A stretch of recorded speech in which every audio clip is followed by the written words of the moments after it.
성경은 아브라함에 대해 믿음의 조상이라고 정의하고 있습니다. 특별히 사도 바울은 로마서 4장 11절에 믿는 모든 자의 조상이라고 명확하게 표현하고 있습니다. 마태복음 기자도 아브라함과 다윗의 자손 예수 그리스도의 계보라라고 말씀을 시작하고 있습니다. 그럼 모든 그 성경의 기록들을 살펴보면 아브라함을 앞장 세우고 있습니다. 왜 성경은 이렇게 아브라함을 앞장 세우고 있을까요? 그것은 뭐냐면 아브라함은 믿음의 사람일 뿐만 아니라 우리가 꼭 그리스도인으로서 본받아 살아야 할 사람입니다. 쉽게 얘기하면 아브라함처럼 살면 된다는 겁니다. 그래서 성경에 하나님의 여러 명칭이 있는데 그 중에 하나는 아브라함의 하나님, 이삭의 하나님, 야곱의 하나님이라는 표현이 있습니다. 심지어 사도 야고보는 아브라함을 하나님의 벗, 하나님의 친구라고 표현하고 있습니다. 그만큼 아브라함은 크리스천의 본보기라고 할 만한 사람이었습니다. 그래서 우리들은 이런 사람을 어떻게 생각하냐면 나와 종류가 다른 인간이다. 나와 전혀 종류가 달라서 감히 쳐다보지도 못할, 우리 속담에 오르지 못할 나무는 쳐다보지도 말라고 그랬는데 아브라함 같은 그 탁월하고 신실한 믿음의 사람하고 나 같은 사람하고 어떻게 감히 비교할 수가 있느냐. 그래서 아예 자포자기하고 아브라함처럼 되려고 하는 마음조차 다 내려놓고 사는 분들이 얼마나 많은지 모릅니다. 폴뚜르니에라고 하는 신학자이자 심리학자는 이런 얘기를 했습니다. 어떤 사람 이름 앞에 붙어있는 수식어가 그 사람을 잘 파악하지 못하게 만드는 경우가 많다고 얘기를 합니다. 아브라함 그래도 지금 제대로 접근하고 파악하기 힘든데 믿음의 조상 아브라함 이러니까 이게 참 파악하기가 어려운 겁니다. 여성들은 잘 모르시겠지만 남성들은 아침마다 하는 게 한 가지가 있습니다. 수염을 깎아야 됩니다. 출근하려면 무조건 수염을 깎아야 됩니다.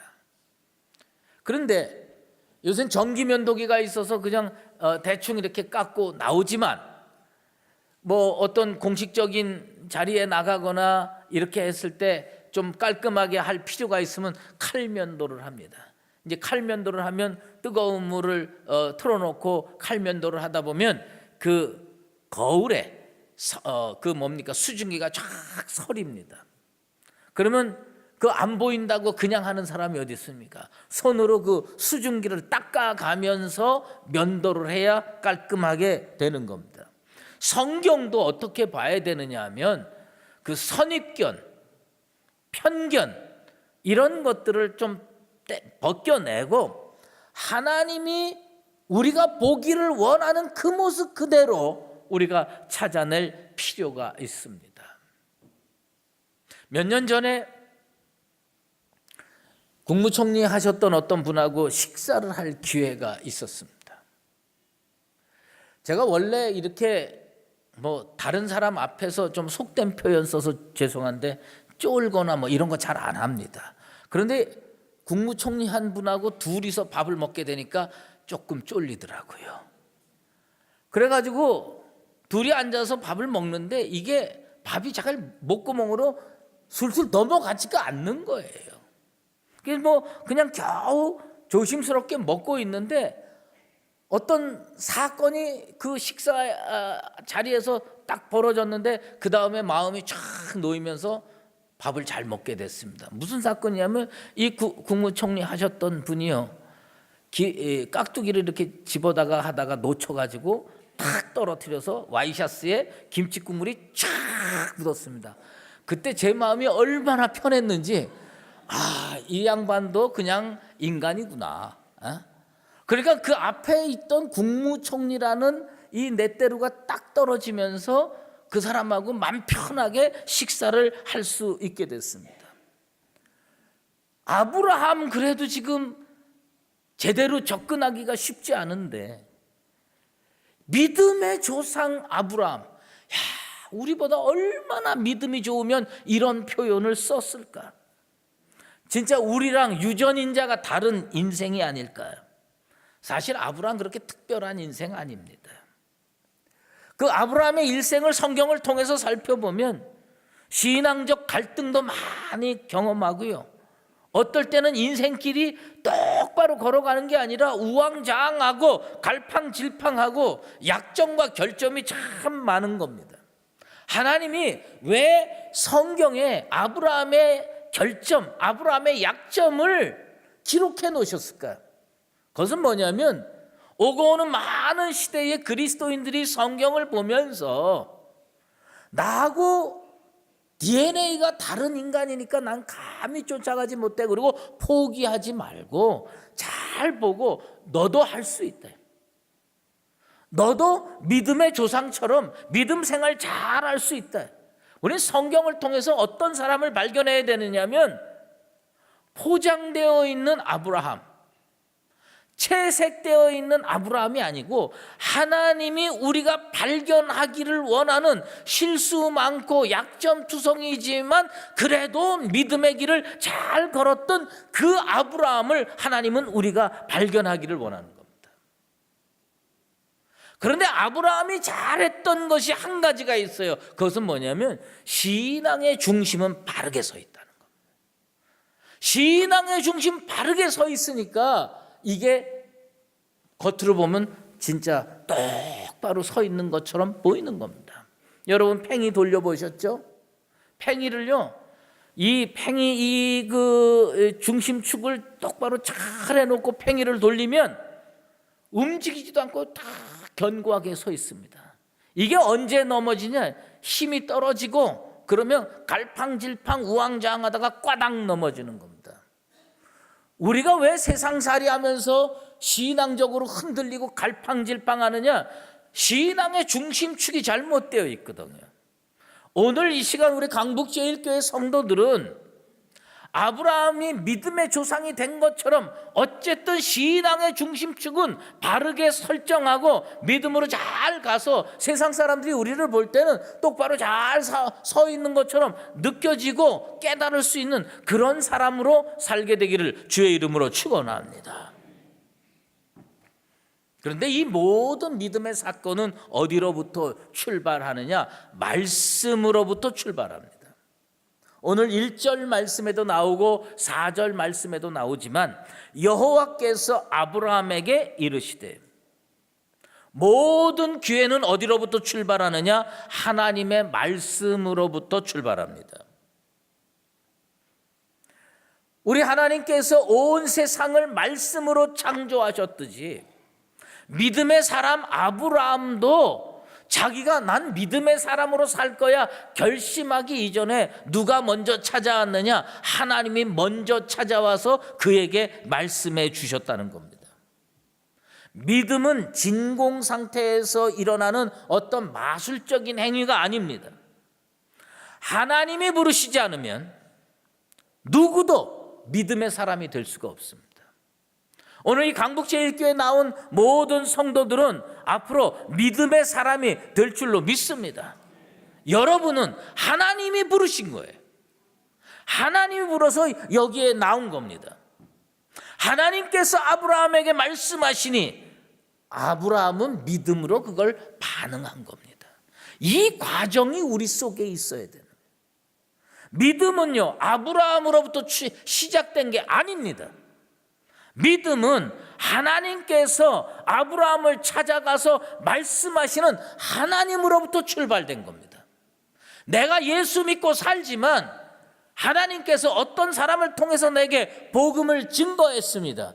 하나님이 먼저 말씀하셨으니까 내가 믿음의 사람이 된 것이지, 하나님의 말씀이 없이 아브라함이 툭 튀어나와서 믿음의 사람 되는 거 아닙니다. 만일 오늘 하나님께서 이곳에 찾아오셔서 여러분에게 말씀하신다면 여러분에게도 여러분의 집안의 믿음의 조상, 여러분 가문의 믿음의 조상이 될 기회를 우리 하나님이 주신 줄로 믿습니다. 성경을 읽어보면요, 항상 하나님이 먼저 찾아오셔서 말씀하셨어요. 모세가 미디안 광야에서 양 뒷공문이 쫓아다니면서 목동 노릇할 때에 떨기나무 가운데 우리 하나님께서 말씀하셔서 그가 변화받고 출애굽의 역사를 일으켰습니다. 엘리사가 24마리 소를 앞세우고 밭을 갈다가 엘리야 선지자를 통해서 말씀하시는 하나님의 음성을 들었습니다. 그리고 갑절의 영감을 받은 하나님의 선지자가 됐습니다. 예수 믿는 사람 잡아 죽이려고 쫓아다니던 사도 바울이 다메섹에서 예수님의 음성을 듣고 꼬꾸라져서 그는 소아시아 일대에 수많은 교회를 개척하고 복음을 증거하는 전도자가 되었습니다. 성경의 이야기만 그런 거 아닙니다. 마틴 루터는요, 친구와 함께 길을 걷다가 벼락이 떨어져서 친구가 맞아서 죽는 것을 보고 하나님의 음성을 듣고 종교개혁을 일으켰습니다. 그러면 오늘날 하나님은 어디에서 이런 말씀을 하시느냐?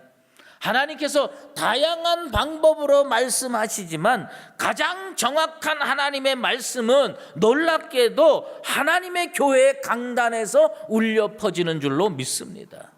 믿음은 들음에서 나고 들음은 그리스도의 말씀으로 말미암았느니라. 우리같이 부족하고 무능하고 정말 마른 막대기만도 못한 이런 목사들을 통해서 오늘도 주님은 여러분에게 모세에게 말씀하셨듯이, 루터에게 말씀하셨듯이, 아브라함을 찾아와서 말씀하셨듯이 하나님이 이 강단을 사용해서 여러분에게 말씀하시는 줄로 믿습니다.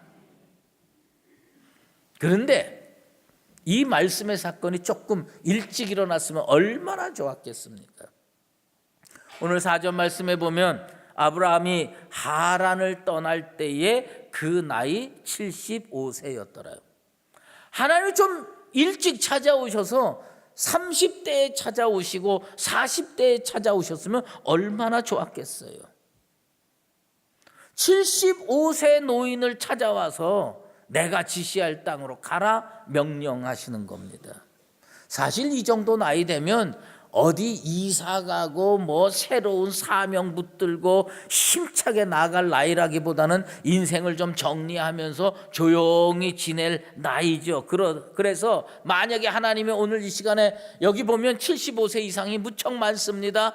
하나님이 오늘 여러분에게 말씀하시는데 내가 지시할 땅으로 가라 그러면 여러분 이렇게 대답하겠습니까? 하나님, 모르시겠어요? 제가 쉴 때가 됐습니다. 저 못 갑니다. 이렇게 대답하시겠어요? 아니면 하나님, 저를 포기하지 아니하시고 이제라도 다시 불러주시니 감사합니다. 하나님이 기회 주신다면 젊은이보다 더 열심히 뛰어다니겠습니다. 하나님은 75세 아니라 80세, 90세도 부르시는 하나님인 줄로 믿습니다. 그러니까 나를 포기하지 아니하시고 찾아와서 우리에게 말씀 주시는 그 하나님을 감사하며 찬양할 수 있는 믿음의 사람 되기를 바랍니다.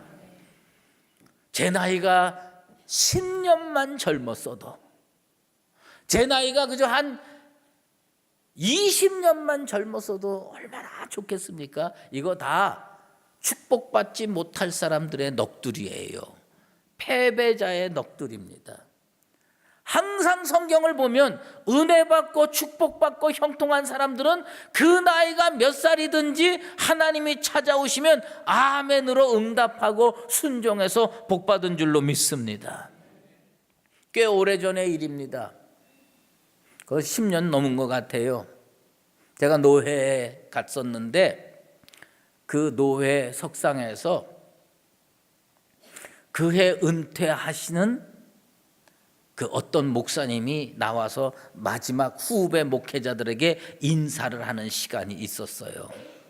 그래서 저분은 은퇴하시는데 무슨 말을 하려나, 그리고 귀담아 들었습니다. 그랬더니 그분이 이렇게 얘기를 합니다. 자기는 평생 소원이 아프리카 선교하는 거였대요. 아프리카 선교하는 거였는데 그동안은 교회에 얽매여서 교회 일 하느라고 꿈은 꿨으나 할 수가 없었다는 겁니다. 근데 이제 은퇴해서 자유로워졌으니까 다음 주에 저는 다 정리하고 아프리카로 갑니다. 그때 그 말을 듣는데 참 대단하다. 하나님이 몇 살에 부르든 아멘으로 응답하시고 주님 앞에 순종해서 아브라함처럼 믿음의 조상으로 나아가는 나와 여러분 꼭 되시기를 주의 이름으로 축원합니다.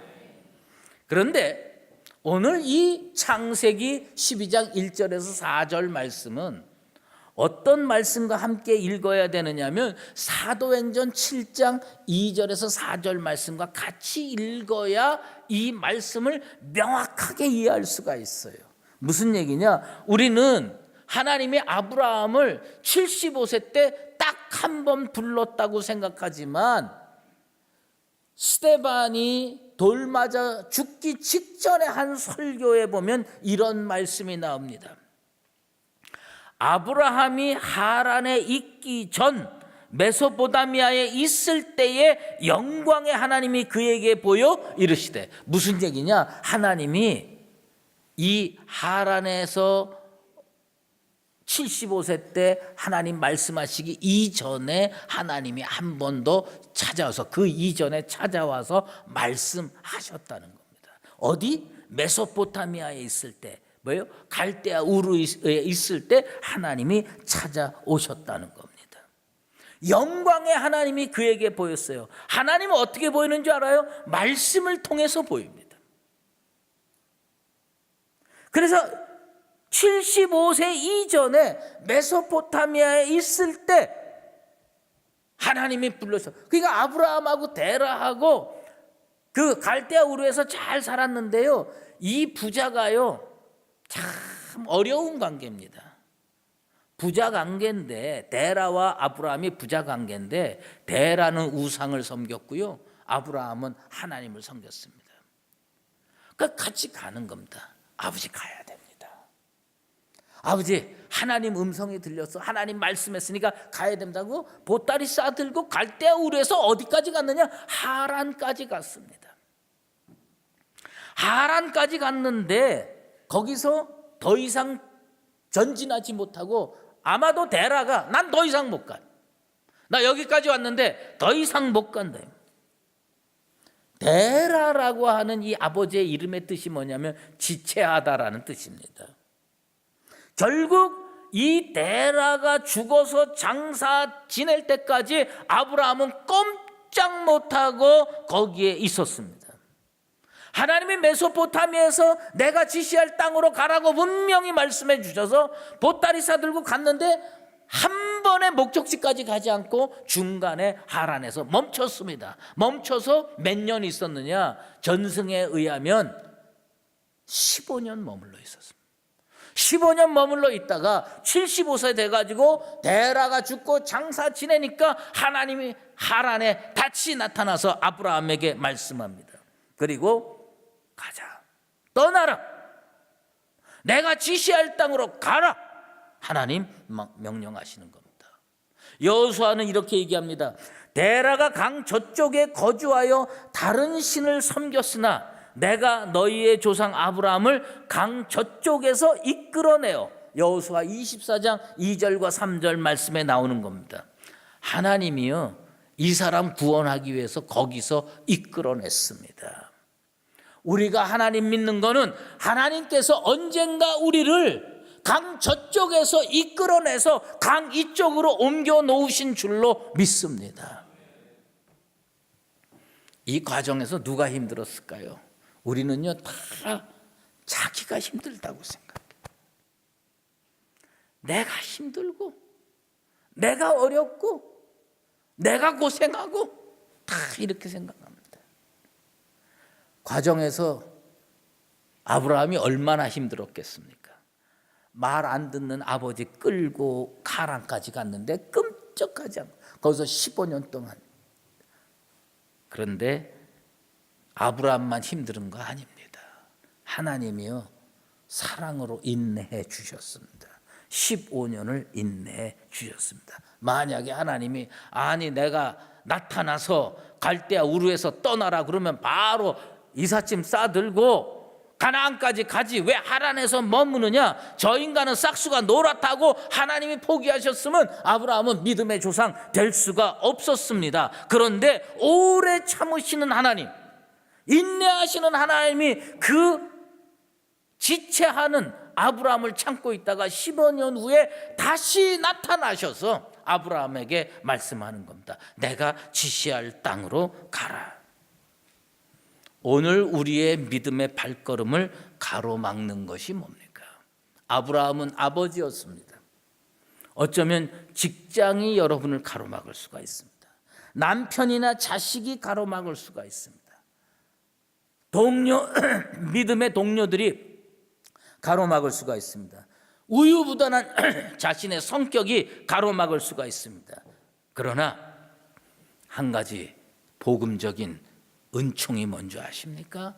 하나님은 절대로 우리를 포기하지 않으실 줄로 믿습니다.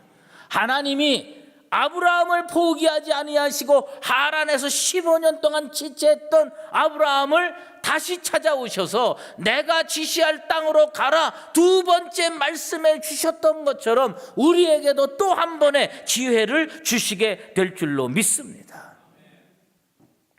하나님의 말씀에 순종하는 것이 믿음의 첫걸음이고요, 은총과 축복의 첫걸음입니다. 오늘 4절 말씀에 이런 구절이 나옵니다. 이에 아브라함이 여호와의 말씀을 따라갔고, 여호와의 말씀을 따라가는 겁니다. 우리가 하나님으로부터 받는 은총이요 크게 두 가지입니다. 일반 은총이 있고요, 특별 은총이 있습니다. 일반 은총은요, 저는 평민의 축복이라고 봅니다. 누구나 다 누리는 축복이에요. 따뜻한 태양, 물, 공기 이런 것처럼 모든 사람에게 골고루 나누어주는 은총, 이걸 일반 은총이라고 합니다. 그러나 특별 은총이 있습니다. 이 특별 은총은 뭐냐? 예수 그리스도를 통해서 주시는 구원, 그리고 하나님께서 우리를 불러주셔서 사용하시는 그 은총, 이건 특별 은총입니다. 여러분들은 일반 은총 플러스 특별 은총까지 받으신 하나님의 사람들인 줄로 믿습니다. 이 특별 은총은요 왕족의 축복이라고 할 수가 있습니다. 그런데 하나님이 누구에게 이런 특별 은총을 주느냐? 구원으로 부르실 때 이 특별 은총을 주고요, 그 다음에 또 다른 사명으로 부르실 때 특별 은총을 주십니다. 하나님이 떠나라고 하면 그 떠나는 것을 부담스러워하지 말고 하나님이 나를 축복하시려고 부르시는구나, 하나님이 나를 은총을 주시고 축복을 주시고 형통을 주시려고 이렇게 부르시는구나 하고 출발하면 되는 겁니다. 저는 요새 거의 운동을 안 해서 그리고 또 제가 운동을 잘하는 게 거의 없어요. 그냥 그런데 예전에 축구를 한 적이 있습니다. 축구를 하는데 제가 섬기던 교회와 다른 교회와 축구 시합을 하게 됐습니다. 근데 이제 그 축구 선수들끼리 모여서 이제 연습을 하는데 저쪽에 모여서 우리 교회 선수들하고 저쪽 교회 선수들인데 이쪽인데 나도 선수로 저쪽에도 목사가 나와야 되고 이쪽에도 담임 목사가 나와서 축구 시합을 한 명씩 하고 하자고 해가지고 11명 뛰잖아요. 그래서 축구 선수 이렇게 나가서 서 있는데 나만 쏙 빼놓고 10명이 저기서 회의를 하는 거예요.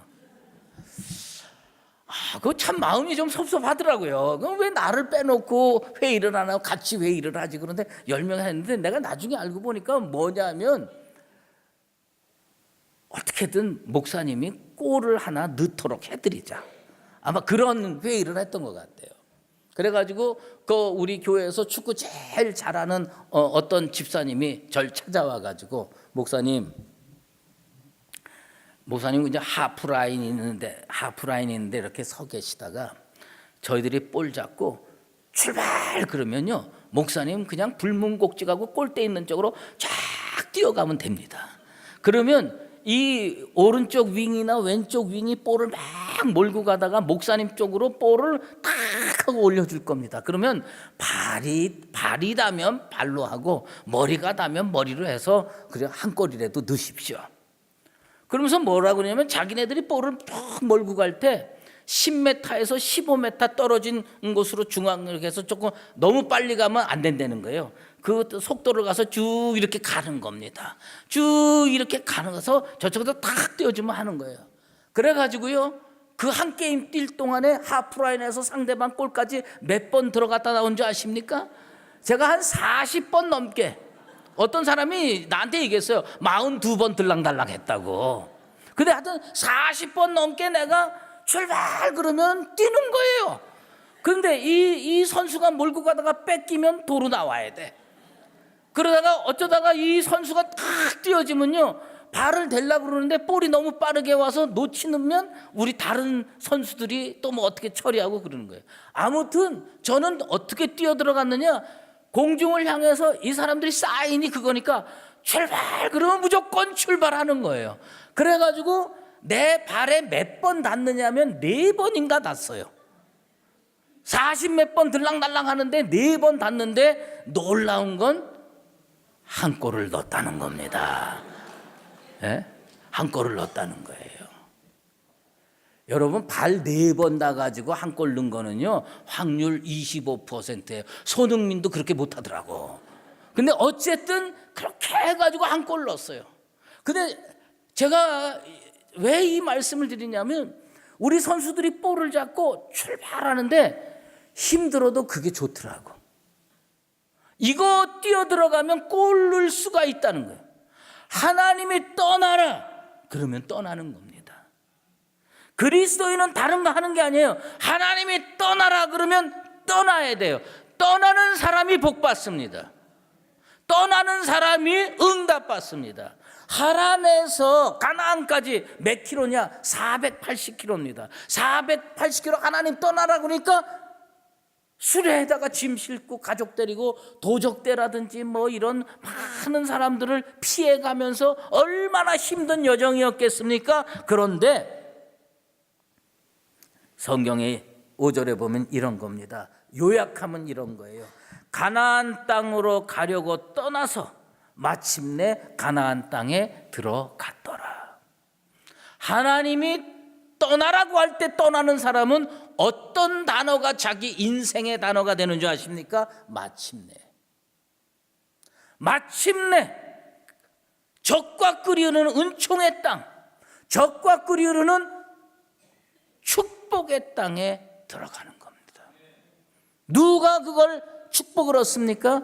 하나님이 떠나라 그럴 때 떠나는 사람입니다.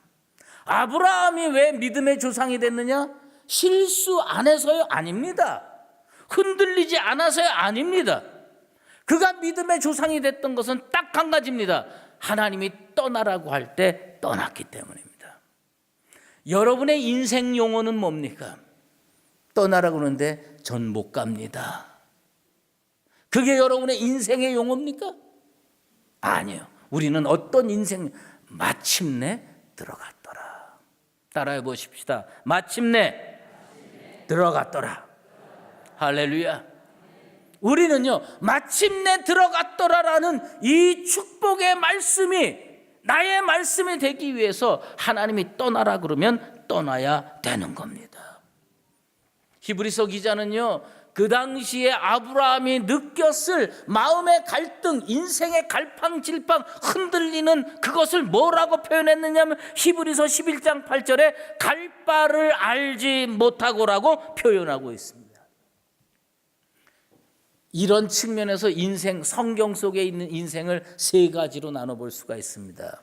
첫째는 내려가는 인생, 둘째는 지체하는 인생, 셋째는 올라가는 인생입니다. 내려가는 인생은 뭐냐? 히브리어로 야라드라고 할 수 있어요. 야라드 인생. 이건 뭐냐? 하나님이 올라가라고 그러는데 안 듣고 내려가는 겁니다. 니느웨로 가라고 그러는데 안 가고 요나가 어디로 갔습니까? 다시스로 갔는데 여러분 배에 올라탑니까? 내려갑니까? 올라타죠. 그런데 성경은요 올라탄 배를 뭐라 하냐? 야라드로 표현했어요. 배에 내려갔다는 겁니다. 다시스로 내려갔다는 겁니다. 바닷속에 빠진 거 내려갔다는 겁니다. 내려가는 인생이 있습니다. 애굽으로 아브라함이 내려간 적이 있습니다. 아브라함이 내려가지 않고 무조건 올라만 간 게 아닙니다. 내려간 적이 있었습니다. 그런데 하나님 앞에서 궁극적으로 어떻게 했냐? 올라가는 인생이 됐습니다. 지체하는 인생, 머무는 인생, 그것은 하란의 인생입니다. 가라고 했는데 도중에 포기하고 머물러 있습니다. 지체하는 겁니다. 하나님 앞에 은혜 받지 못합니다.